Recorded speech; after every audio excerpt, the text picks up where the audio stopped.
Dieu miséricordieux, toi le maître de temps et de circonstances, toi qui es au-dessus de toutes choses, éternel Dieu, nous te bénissons pour le moment que tu nous accordes, ô Abba Père.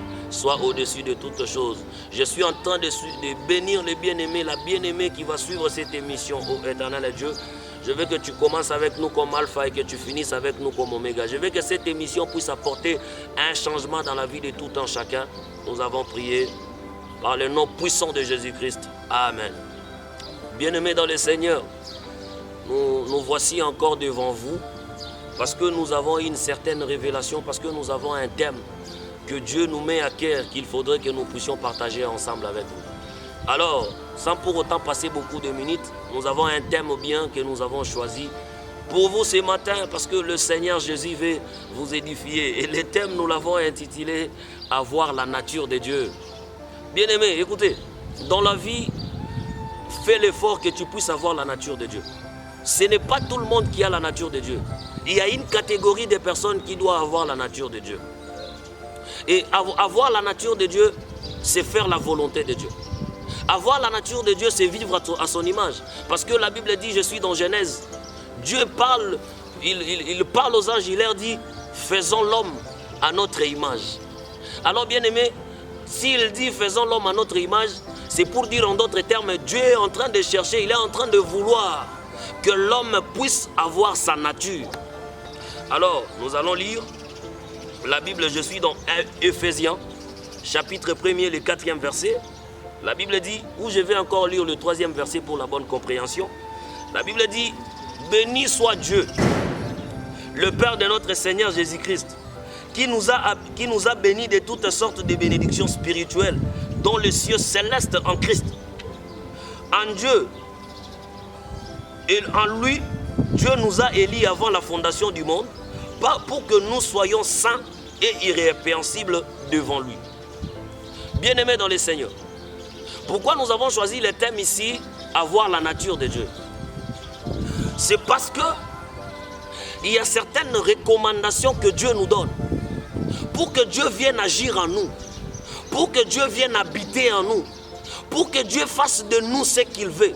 Il faut que nous fournissons les efforts pour que nous commençons à vivre selon sa nature. Vivre selon la nature de Dieu, ça veut dire vivre selon la volonté de Dieu. Vivre selon la nature de Dieu, ça veut dire vivre selon que Dieu veut. Vivre selon la nature de Dieu, ça veut dire vivre selon la dépendance de Dieu. Parce que le mot nature lui-même, par définition, le dictionnaire nous dit la nature est une puissance, une force active et créative. Si nous voulons nous arrêter sur cette définition, là où le dictionnaire dit la nature est une puissance, une force active et créative, ça veut dire que Dieu se cache dans la force, Dieu se cache dans la puissance et Dieu se cache dans la création. Bien-aimés dans le Seigneur, si Dieu veut que nous, humains, nous puissions avoir sa nature, ça veut dire que nous puissions avoir la force que Dieu a. Ça veut dire que nous puissions avoir la puissance que Dieu a. Ça veut dire que nous puissions avoir la capacité de la création. Parce que la Bible dit, Dieu, il s'appelle celui qui appelle à l'existence les choses qui n'avaient jamais existé.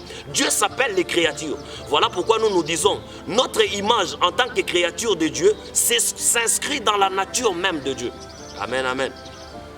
Bien-aimé dans le Seigneur, je suis en train de te demander là où tu es, que tu fournisses les efforts pour que tu puisses avoir la nature de Dieu. Celui qui a la nature de Dieu, quel que soit le moment qu'il traverse, quelle que soit la maladie, quel que soit le pauvre, quelles que soient les insuffisances, il s'est dit, comme j'ai la nature de Dieu, ça veut dire que Dieu est en moi, je n'échoue pas. Voilà pourquoi David dit, mon Rédempteur est vivant, je ne manquerai de rien. Celui qui a la nature de Dieu, il sait que quelles que soient les circonstances, quels que soient les moments d'opprobre, quels que soient les moments d'humiliation, comme j'ai la nature de Dieu, j'ai été fait selon la volonté de Dieu. Quoi qu'il arrive, je sortirai toujours vainqueur. David dit, avec Dieu, nous ferons des exploits. Celui qui a la nature de Dieu, il a la foi. Bien-aimé, parmi les choses ou les éléments qui font que quelqu'un puisse avoir la nature de Dieu, il n'y a pas de Dieu sans la foi. Tu ne peux pas avoir la nature de Dieu si tu n'as pas la foi. J'avais dit par définition, la nature c'est une puissance, une force active et créative. Pourquoi une puissance? Parce que Dieu s'appelle le lion de la tribu de Juda. Or, moi je sais que l'animal qui s'appelle le lion, il a toujours la force, il est le roi de la forêt. Dieu, il est cette puissance qui incarne la capacité de vaincre. Voilà pourquoi dans tous les combats, il sort toujours vainqueur, parce qu'il s'appelle le lion de la tribu de Juda. J'avais dit que la nature est une force active et créative. Pourquoi une force active? Parce qu'il a la capacité d'activer toutes choses. Lorsque Dieu il arrive à un endroit, là où il y avait des choses qui n'allaient pas, lorsque c'est Dieu qui entre, tout ce qui n'allait pas commence à avancer.